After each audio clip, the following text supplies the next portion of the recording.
ಬಾಲರಾಜ್ನ meet ಮಾಡ್ತೀನಿ ಅಂತ ಸಾಮ್ರಾಟ್ ಒಂದ್ ಕಡೆ ಎಕ್ಸೈಟ್ ಆಗಿದ್ರೆ ಇನ್ನೊಂದ್ ಕಡೆ ಆಶ್ಚರ್ಯನೂ ಆಗ್ತಿತ್ತು. ತಕ್ಷಣ ಅವನು ಡೌಟ್ ಅಲ್ಲಿ ಬಾಲರಾಜ್ ಸರ್ ನನ್ನನ್ನ ಮೀಟ್ ಮಾಡೋದಕ್ಕೆ ರೆಡಿ ಇದಾರ ಅಂತ ಕೇಳ್ದ. ಅಕ್ರಮ್ ಮುಗುಳ್ನಗ್ತಾ, ಬಾಲರಾಜ್ ಸರ್ ಅಲ್ಲ, ಓನ್ಲಿ ಬಾಲರಾಜ್. ನೀನು ಟೈಗರ್ ಕಣೋ ಸಾಮ್ರಾಟ್. ನಿನ್ ಮುಂದೆ ಬಾಲರಾಜ್ ಅಂತ ಆನೆನು ತಲೆ ಬಾಗ್ಲೇಬೇಕು. ಆ ಆನೆ ಮಾತ್ರ ಅಲ್ಲ, ಮಾಫಿಯಾ ಲೋಕದ ಎಲ್ಲ ಮೃಗಗಳು ತಲೆ ಬಗ್ಗಿಸ್ಲೇಬೇಕು. ಸರಿ ಸರಿ, ಸಂಜೆ ಮೀಟ್ ಮಾಡೋಣ, ಬಾಯ್ ಅಂತ ಹೇಳಿ ಫೋನ್ ಇಟ್ಟ. ಅಕ್ರಮೆ ಅಷ್ಟು ಧೈರ್ಯ ಕೊಟ್ಮೇಲೆ ಸಾಮ್ರಾಟ್ ಕಾನ್ಫಿಡೆನ್ಸ್ ಇನ್ನೂ ಜಾಸ್ತಿ ಆಯ್ತು. ಇಷ್ಟು ದಿನ ಬೋನಲ್ಲಿದ್ದ ಹುಲಿ ಇವಾಗ ಕಾಡಿಗೆ ಹೆಜ್ಜೆ ಇಡ್ತಿರೋ ತರ ಫೀಲ್ ಆಯ್ತು. ನಂತರ ಸಾಮ್ರಾಟ್ ಸೀದಾ ಮನೆಗ್ ಬಂದು ರೆಸ್ಟ್ ಮಾಡ್ದ. ಯಾವಾಗ್ಲೂ ವೈಭವಿ ಕೆಲ್ಸ ಅಂತ ಸರಿಯಾಗಿ ನಿದ್ದೆನೂ ಮಾಡ್ತಿರ್ಲಿಲ್ಲ. ಸೊ ಈಗ ನೆಮ್ಮದಿಯಾಗಿ ಸಂಜೆವರೆಗೂ ನಿದ್ದೆ ಮಾಡೋಣ ಅನ್ಕೊಂಡ. ಆದ್ರೆ ಅವನಿಗೆ ಇದ್ದಕ್ಕಿದ್ದಂಗೆ ಸಾನ್ಯಾಳ ಯೋಚನೆ ಕಾಡೋದಕ್ ಶುರುವಾಯ್ತು. ಅಲ್ಲ, ಅವತ್ತು ನಾನ್ ಹೇಗ ಆ ಹೋಟೆಲ್ಗೋದೆ? ಸಾನ್ಯಾನ್ ಕೇಳೋಣ ಅಂದ್ರೆ ಕಾಲ್ ಕೆರ್ಕೊಂಡ್ ಜಗಳಕ್ ಬರ್ತಾಳೆ. ಇವಾಗ ನಾನ್ ಸಡನ್ ಆಗಿ ಅವಳನ್ನ ಹೆಂಡತಿ ಅಂತ ಹೇಗ್ ಸ್ವೀಕರಿಸ್ಲಿ? ಅವಳು ನನ್ನ ಲೈಫಿಗೆ ಬಿರುಗಾಳಿನೋ ತಂಗಾಳಿನೋ ಒಂದು ಗೊತ್ತಾಗ್ತಿಲ್ವಲ್ಲ ಅಂತ ಯೋಚನೆ ಮಾಡ್ತಿದ್ದವನು ಯಾವಾಗ್ಲೂ ನಿದ್ದೆಗೆ ಜಾರ್ದ. ಆಮೇಲೆ ಎಷ್ಟೋ ಹೊತ್ತಿನ ನಂತರ ಎಚ್ಚರ ಆಯ್ತು. ಹೊಟ್ಟೆ ಬೇರೆ ಚುರುಗುಡ್ತಿತ್ತು. ಫ್ರೆಶ್ ಅಪ್ ಆಗಿ ಅವನ ಫೇವ್ರೆಟ್ ಚಿಕನ್ ಬಿರಿಯಾನಿ ಆರ್ಡರ್ ಮಾಡ್ದ. ಡೆಲಿವರಿ ಬಾಯ್ಸ್ ಕಷ್ಟ ಏನು ಅಂತ ಗೊತ್ತಿರೋದ್ರಿಂದ ಸಾಮ್ರಾಟ್ ಲೇಟ್ ಆದ್ರೂ ಕೂಡ ಪೇಷನ್ಸ್ ಇಂದ ಕಾಯ್ತಾ ಇದ್ದ. ಸ್ವಲ್ಪ ಹೊತ್ತಿನ ನಂತರ ಪಾರ್ಸೆಲ್ ಬಂತು. ಆ ಡೆಲಿವರಿ ಬಾಯ್ ಲೇಟ್ ಆಗಿದ್ದಕ್ಕೆ ಎಲ್ಲಿ ಕಡಿಮೆ ರೇಟಿಂಗ್ ಕೊಟ್ಬಿಡ್ತಾರೋ ಅನ್ನೋ ಭಯದಲ್ಲೇ ಸಾರಿ ಸರ್ ಅಂತ ಹೇಳ್ತಾ ಪಾರ್ಸೆಲ್ ಕೈಗೆಟ್ಟ. ಆದ್ರೆ ಸಾಮ್ರಾಟ್ ಸ್ಮೈಲ್ ಮಾಡ್ತಾನೆ, ಪರವಾಗಿಲ್ಲ ಅಂತ ಹೇಳಿ ಡಬಲ್ ಅಮೌಂಟ್ ಕೊಟ್ಟ. ಅವನು ಆಶ್ಚರ್ಯದಿಂದ, ಸರ್ 500 ಅಷ್ಟೇ, ನೀವು 1000 ಕೊಟ್ಟಿದ್ದೀರಾ. ಸಾಮ್ರಾಟ್ ಅವನ್ ಹೆಗ್ಲು ತಟ್ಟಿ, ನಿಮ್ ಕಷ್ಟ ನನ್ಗೂ ಗೊತ್ತಿದೆ ಬ್ರೋ, ಇನ್ನು 500 ರೂಪಾಯಿನ ಟಿಪ್ಸ್ ಅನ್ಕೊಳ್ಳಿ ಅಂತ ಸ್ಮೈಲ್ ಮಾಡ್ದ. ಸಾಮ್ರಾಟ್ ಜಸ್ಟ್ ದುಡ್ಡು ಕೊಟ್ಟ ಅನ್ನೋದಕ್ಕಿಂತ ಪ್ರೀತಿಯಿಂದ ಮಾತಾಡ್ಸೋದ್ ನೋಡಿ ಆ ಡೆಲಿವರಿ ಬಾಯ್ ಅದೆಷ್ಟು ಖುಷಿ ಪಟ್ಟ ಅಂತ ಅವನಿಗೆ ಮಾತ್ರ ಗೊತ್ತಿತ್ತು. ಸಾಮ್ರಾಟ್ 2 ನಿಮಿಷ ಆ ಬಿರಿಯಾನಿನೇ ನೋಡ್ತಾ ಕೂತಿದ್ದ. ಇಷ್ಟು ದಿನ ವೈಭವಿಗೋಸ್ಕರ 1 ರೂಪಾಯಿನೂ ಸೇವ್ ಮಾಡ್ತಿದ್ದ. ಒಂದು ಸಲನೂ ಹೀಗೆ ಹೊಟ್ಟೆ ತುಂಬ ತಿಂದೇ ಇರಲಿಲ್ಲ. ತುತ್ತನ್ನ ಕೈಲಿ ಹಿಡ್ಕೊಂಡು ಬೇರೆಯವ್ರ ಸಂತೋಷಕ್ಕೋಸ್ಕರ ನಮ್ಮ ಖುಷಿನ ತ್ಯಾಗ ಮಾಡಬಾರ್ದು ಅಂತ ಈಗ್ಲಾದ್ರೂ ಅರ್ಥ ಆಯ್ತಲ್ಲ. ಥ್ಯಾಂಕ್ ಯು ವೈಭವಿ, ಇದನ್ನ ಅರ್ಥ ಮಾಡಿಸಿದಕ್ಕೆ. ಇನ್ಮೇಲಾದ್ರೂ ನನಗೋಸ್ಕರ ಬದುಕ್ತೀನಿ ಅನ್ಕೊಂಡು ತಿನ್ನೋದಕ್ಕೆ ಶುರು ಮಾಡ್ದ. ಆಮೇಲೆ ತನ್ನ ಹತ್ರ ಇರೋ 2 ಜೊತೆ ಬಟ್ಟೆಯಲ್ಲಿ ಒಂದನ್ನು ಹಾಕೊಂಡು ಗೋಲ್ಡನ್ ಲೋಟಸ್ಗೂ ಹೊರಟ. ಅಲ್ಲಿ ನಡೆಯೋ ಇವತ್ತಿನ ಮೀಟಿಂಗ್ನಲ್ಲಿ ಅವನ್ ಹಣೆ ಬರನೇ ಡಿಸೈಡ್ ಆಗೋದಿತ್ತು. ಆ ಅರಮನೆ ಆಗಿರೋ 7 ಸ್ಟಾರ್ ಹೋಟೆಲ್ನ ನೋಡಿ ಒಂದು ಸಲ ಸಾಮ್ರಾಟ್ ಎದೆ ದಸಕ್ಕಂದ್ರು ಒಳ ಮನ್ಸು, ಏ ಟೈಗರ್, ಏನೋ ಒಳಗಡೆ ಹೋಗಕ್ ಮೀನಾಮೇಷ ಎಣಿಸ್ತಿದ್ಯಾ? ಇಂಥ 10 ಹೋಟೆಲ್ ಓನರ್ ಕಣೋ ನೀನು, ಗತ್ತಲ್ ಒಳಗಡೆ ನಡಿ ಅಂತು. ಇನ್ನೇನ್ ಗೇಟ್ ಒಳಗಡೆ ಕಾಲಿಡಬೇಕು ಅನ್ನೋಷ್ಟರಲ್ಲಿ, ಹೇಯ್ ಯಾವನೋ ನೀನು, ಅಲ್ಲೇ ನಿಂತ್ಕೊಳ್ಳೋ, ಎಲ್ಲಿಗೆ ಹೋಗ್ತಿದ್ಯಾ ಅಂತ ಪಕ್ಕದಲ್ಲಿದ್ದ ಸೆಕ್ಯೂರಿಟಿ ಸಾಮ್ರಾಟ್ ದಾರಿಗೆ ಅಡ್ಡ ಬಂದ. ಎಲ್ಲಿಗೆ ಅಂದ್ರೆ ಒಳಗಡೆ. ಏಕೆ, ಏನಾದ್ರೂ ಪ್ರಾಬ್ಲಮ್ಮಾ? ಓಹೋ, ಇದೇನ್ ಫುಟ್ಪಾತ್ ಅಲ್ಲಿರೋ ಹೋಟೆಲ್ ಅನ್ಕೊಂಡ್ಯಾ? ದನ ನುಗ್ದಂಗ್ ನುಗ್ಗೋಕೆ. ನಿಮ್ಮಂತವ್ರ ನೆರಳು ಕೂಡ ಈ ಹೋಟೆಲ್ ಮೇಲೆ ಬೀಳ್ಬಾರ್ದು, ಅದಕ್ಕೆ ಅಂತಾನೆ ನಾವಿಲ್ಲಿ ಕಾಯ್ತಾ ನಿಂತಿರೋದು. ನಡಿಯೋ ಆಚೆ. ಅರೆ, ನಮ್ಮಂತವ್ರು ಅಂದ್ರೆ ಏನರ್ಥ?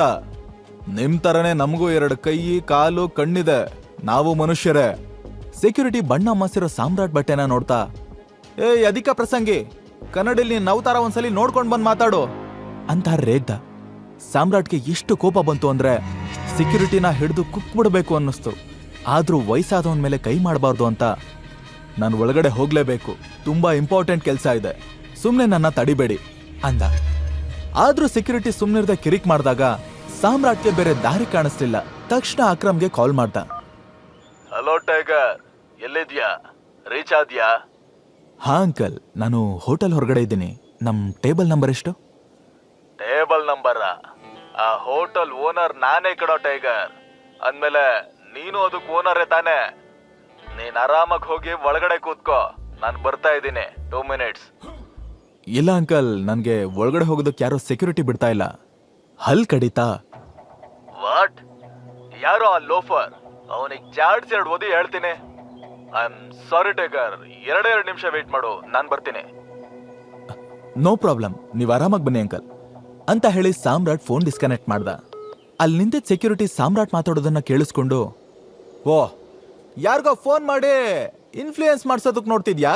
ನೀನ್ CMಗಲ್ಲ PM ಕಾಲ್ ಮಾಡಿದ್ರು ಒಳಗಡೆ ಬಿಡಲ್ಲ, ಅರ್ಥ ಆಯ್ತಾ ಅಂತ ಹೇಳಿ ಅವನನ್ನ ತಳ್ಳೋದಕ್ ನೋಡ್ದ. ಅಷ್ಟರಲ್ಲಿ ಹಿಂದೆಯಿಂದ ಜಗನ್ ಪಕ್ಕದಲ್ಲಿರೋ ವೈಭವಿಗೆ, ಹೇ ಅಲ್ಲಿ ನೋಡು, ನಿನ್ನ ಎಕ್ಸ್ ಸಾರಿ ಡೆಲಿವರಿ ಬಾಯ್ ಫ್ರೆಂಡ್ ಅಂತ ಹೇಳ್ದ. ಏ ಛೀ, ಇಂಥ ಡಲ್ಟಿ ಪೀಪಲ್ ಜೊತೆ ಮಾತಾಡೋಕೆ ನಾನು ಒಂದು ಕ್ಷಣ ಥಿಂಕ್ ಮಾಡ್ತೀನಿ, ಅಂಥದ್ರಲ್ಲಿ ಬಾಯ್ ಫ್ರೆಂಡಾ ಅಂತ ಅಸಹ್ಯ ಪಟ್ಕೊಳ್ತಾ ಸಾಮ್ರಾಟ್ ಹತ್ರ ಬಂದ್ಲು. ಸಾಮ್ರಾಟ್ ಅವಳು ನೋಡಿದ್ರು ನೋಡದೆ ಇರೋ ಥರ ಅವಾಯ್ಡ್ ಮಾಡ್ದ. ವೈಭವಿ ಅದನ್ನ ಸಹಿಸ್ಕೊಳ್ಳೋದಕ್ಕಾಗ್ದೆ ಕೊಂಕಾಗಿ, ಓಹೋ, ಬೀದಿ ನಾಯಿ ಹಳಸಿರೋ ಅನ್ನ ಹುಡ್ಕೊಂಡು ಇಲ್ಲಿವರೆಗೂ ಬಂದಿರೋ ಹಾಗಿದೆ ಅಂದ್ಲು. ಸಾಮ್ರಾಟ್ ಮಾತ್ರ ಕೂಲಾಗೆ, ನಾಯಿಗೆ ಹಳಸಿದ್ ಹಾಕಿದ್ರು ಫ್ರೆಶ್ ಹಾಕಿದ್ರು ಅದ್ರ ನಿಯತ್ ಮಾತ್ರ ಬದಲಾಗಲ್ಲ. ಆದ್ರೆ ಕೆಲವ್ರು ಹಾಗಲ್ಲ, ಸಿಕ್ಕೋರ್ ಭಿಕ್ಷೆಲ್ ಬದುಕೋರು, ನಿಯತ್ತಿನ ಸ್ಪೆಲ್ಲಿಂಗು ಗೊತ್ತಿರಲ್ಲ ಅಂತ ಟಾಂಗ್ ಕೊಟ್ಟ. ಹೇಯ್ ಬೆಗ್ಗರ್, ಯಾರಿಗೋ ನಿಯತ್ತಿಲ್ಲ ಅಂತಿದ್ಯಾ, ಹಲ್ಲುದ್ರಿಸ್ಬಿಡ್ತೀನಿ ಅಂತ ಹೇಳಿ ವೈಭವಿ ಜೋರಾಗಿ ಕಾಲ್ ಕುಕ್ಕಿದ್ಲು. ಆ ಸ್ಪೀಡ್ಗೆ ಪಟ್ ಅಂತ ಅವ್ರ ಹೀಲ್ಸ್ ಮುರಿದೋಯ್ತು. ಅದನ್ನ ನೋಡಿ ಸಾಮ್ರಾಟ್ ಕಿಸಕ್ಕಂತ ನಗ್ತ. ಜಗನ್ ಫುಲ್ ಉರ್ಕೊಂಡು, ಏನಾ ಇವತ್ತಿಷ್ಟೊಂದು ಓವರ್ ಆಗಾಡ್ತಿದ್ಯಾ, ಕುಡ್ಕೊಂಡ್ ಬಂದಿದ್ಯಾ ಹೇಗೆ, ಅಷ್ಟಕ್ಕೂ ಇಲ್ಲೇನ್ ಮಾಡ್ತಿದ್ಯಾ, ಇಲ್ಲಿಗೆ ಬರೋರ್ಗೆ ಒಂದು ಯೋಗ್ಯತೆ ಇರಬೇಕು ಅಂತ ಹೇಳ್ದ. ಯೋಗ್ಯತೆ ಇರೋದಕ್ಕೇನೆ ಬಂದಿರೋದು, ನನ್ನನ್ನ ಇಲ್ಲಿ ಕರೆದಿರೋರು ಯಾರು ಗೊತ್ತಾ, ಅಕ್ರಮ್ ಅಂಕಲ್. ಅದನ್ ಕೇಳಿ ಜಗನ್ ಒಂದ್ಸಲ ಶಾಕ್ ಆಗೋದ. ಆಮೇಲೆ ಅವನಿಗೆ ನೆನಪಾಯ್ತು, ಓಹೋ, ನೀನು ಅವರು ಡ್ರೈವರ್ ಮಗ ಅಲ್ವಾ, ಈಗ ನಿಮ್ಮ ಅಪ್ಪನ ಬದಲು ನೀನ್ ಡ್ರೈವರ್ ಆಗ್ಬೇಕು ಅಂತಿದ್ಯಾ, ಅದಕ್ಕೆ ಅವ್ರ ಕೈಕಾಲು ಹಿಡ್ಕೊಂಡು ಕೆಲಸ ಗಿಡಿಸ್ಕೊಳ್ಳೋದಕ್ ಬಂದಿದ್ಯಾ. ಕೈಕಾಲ್ ಯಾರು ಹಿಡಿತಾರೆ ಯಾರ್ ಕೈಕಾಲ್ ಮುರಿತಾರೆ ಅಂತ ಆಮೇಲೆ ನೋಡೋಣ ಅಂತ ಸಾಮ್ರಾಟ್ ಗೊಣುತ್ತಾ ಸುಮ್ನಾದ.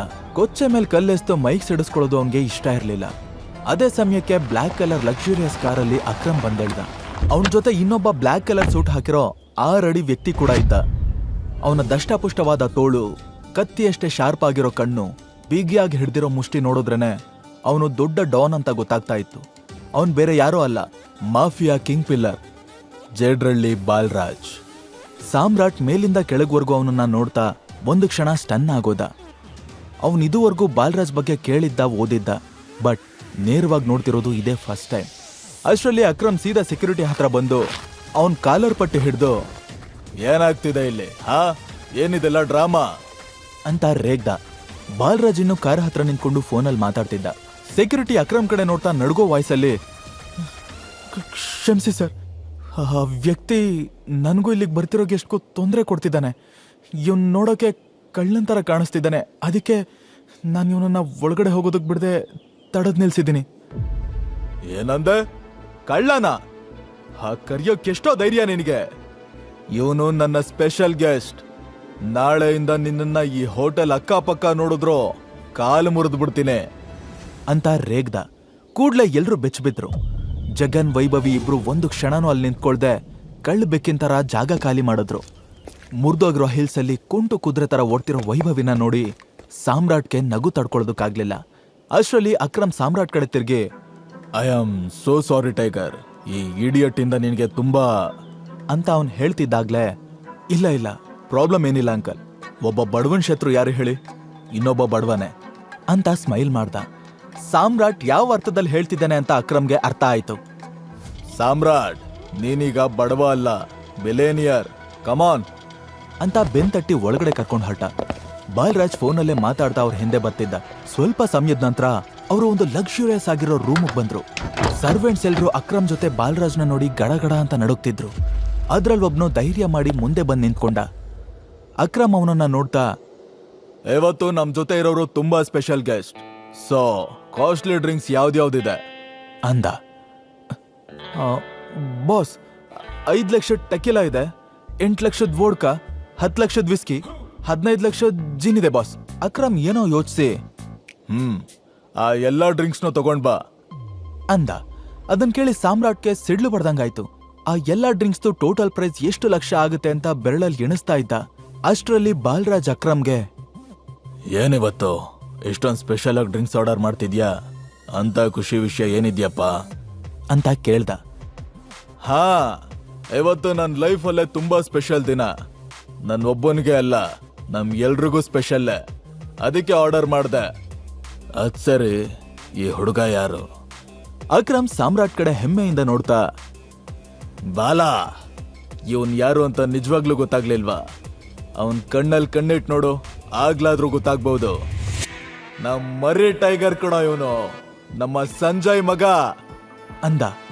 ಬಾಲ್ರಾಜ್ ಸುನಾಮಿ ಅಪ್ಪಳಿಸಿದ ತರ ಶಾಕ್ ಆಗಿ ಸಾಮ್ರಾಟ್ ಕಡೆನೆ ನೋಡ್ದ. ಅವನ್ ಏನೋ ಹೇಳೋಕೆ ಬಾಯ್ ತೆರ್ದ. ಅಷ್ಟರಲ್ಲಿ ಸರ್ವೆಂಟ್ಸ್ ಬಂದು ಡ್ರಿಂಕ್ಸ್ ಇಟ್ರು.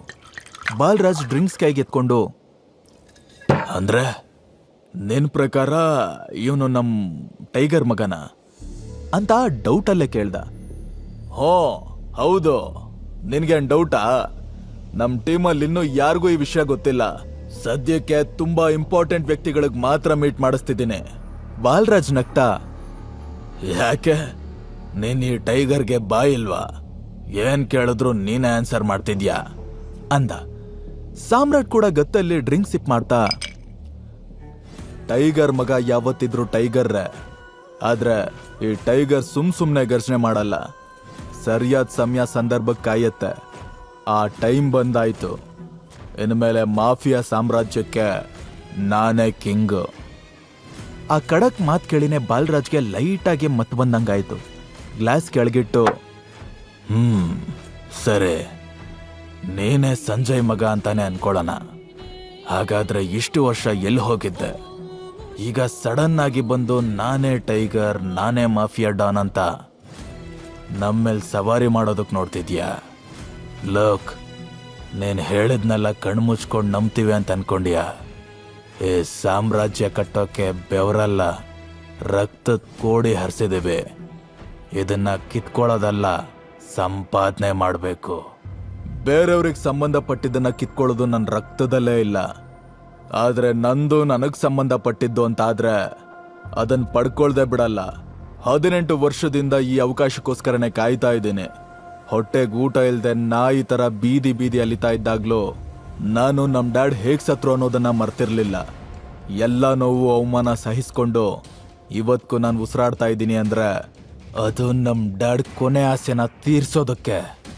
ಹೀಗೇನು ನಾನೇ ಟೈಗರ್ ಮಗ ಅಂತ ಡೌಟ್ ತಾನೆ? ನಿಮ್ ಡೌಟ್ ಕ್ಲಿಯರ್ ಮಾಡೋಕೆ ನಾನು ಏನ್ ಮಾಡಬೇಕು ಅಂತ ಕೇಳ್ದ. ಪಕ್ಕದಲ್ಲಿರೋ ಅಕ್ರಮ್ಗೆ ಸಾಮ್ರಾಟ್ ಮಾತಾಡೋದ್ ಕೇಳಿ ಒಳಗೆ ಖುಷಿ ಆಗ್ತಾ ಇತ್ತು. ತೇಟ್ ನಮ್ ಸಂಜಯ್ ತರನೇ ಅಂತ ಹಿರಿಯಾಗಿ ಹಿಗ್ತಾ ಇದ್ದ. ಬಾಲ್ರಾಜ್ ಪಟ್ ಬಿಡದೆ ಗಟ್ಟಿ ಧ್ವನಿಲಿ, ಸರಿ, ಹಾಗಾದ್ರೆ ನೀನ್ ಹೇಗೂ ರೆಡಿ ಇದೆಯಾ ಅಂದ್ರೆ ನಾನ್ ನಿನ್ಗೆ ಒಂದ್ ಸವಾಲ್ ಹಾಕ್ತೀನಿ ಅಂತ ಹೇಳಿ ಅಕ್ರಮ್ ಕಡೆ ನೋಡಿ ಹುಬ್ಬಾರಸ್ತ. ಬಾಲ್ರಾಜ್ ಈಗ ಯಾವ ಸವಾಲ್ ಹಾಕ್ತಾನೆ ಅಂತ ಅಕ್ರಮ್ ಗೆಸ್ ಮಾಡ್ದ. ಅವನಿಗೆ ಕೂತಲ್ಲೇ ನಡುಕ ಸ್ಟಾರ್ಟ್ ಆಯ್ತು. ಅಷ್ಟರಲ್ಲಿ ಸಾಮ್ರಾಟ್, ಸವಾಲ್ ಏನು ಅಂತ ಬೇಗ ಹೇಳಿ, ಟೈಮ್ ವೇಸ್ಟ್ ಮಾಡೋದ್ ಬೇಡ ಅಂದ. ಬಾಲ್ರಾಜ್ ದಪ್ಪ ಮಿಸೆನ ತಿರುಕೊಂಡು, ನಾವಿಬ್ರು ಅಖಾಡದಲ್ಲಿ ಕೈ ಮಿಲಾಯಿಸೋಣ. ನಮ್ಮಿಬ್ರು ನಡುವಿನ ಫೈಟ್ನಲ್ಲೇ ನೀನ್ ಹುಲಿನಾ ಇಲ್ಲ ಹಿಲಿನಾ ಅನ್ನೋದು ಗೊತ್ತಾಗತ್ತೆ. ನಿಜವಾಗ್ಲೂ ಸಂಜಯ್ ಮಗನೇ ಆಗಿದ್ರು ಕೂಡ ನೀನ್ ಸೋತೆ ಅಂತಾದ್ರೆ ಮಾಫಿಯಾ ಕಿಂಗ್ ಆಸೆ ಬಿಟ್ಟು ಹೊರಡ್ತಾ ಇರಬೇಕು. ಇನ್ಯಾವತ್ತೂ ನಮ್ ಕಣ್ಣಿಗೆ ಕಾಣಿಸ್ಕೋಬಾರದು ಅಂದ. ಅಕ್ರಮ್ಗೆ ಈ ದುರಹಂಕಾರದ ಮಾತು ಸ್ವಲ್ಪನೂ ಇಡಿಸ್ಲಿಲ್ಲ. ಬಾಲ, ಏನ್ ಹೇಳ್ತಿದ್ಯಾ? ಇದ್ ಸರಿಯಲ್ಲ ಅಂದ. ಬಟ್ ಬಾಲ್ರಾಜ್ ಸಾಮ್ರಾಟ್ ಉತ್ತರಕ್ಕೋಸ್ಕರನೇ ವೇಟ್ ಮಾಡ್ತಿದ್ದ. ಅಕ್ರಮ್ ಪಟ್ ಅಂತ ಸಾಮ್ರಾಟ್ ಕಡೆ ತಿರುಗಿ, ಒಪ್ಕೋಬೇಡ ಅಂತ ತಲೆ ಆಡಿಸ್ದ.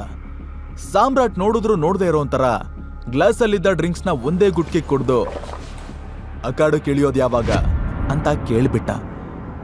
ಬಾಲ್ರಾಜ್ ಮುಖ ಖುಷಿಯಿಂದ ಅರಳೋಯ್ತು. ಆದ್ರೆ ಅಕ್ರಮ್ಗೆ ಟೆನ್ಷನ್ ಜಾಸ್ತಿ ಆಯ್ತು.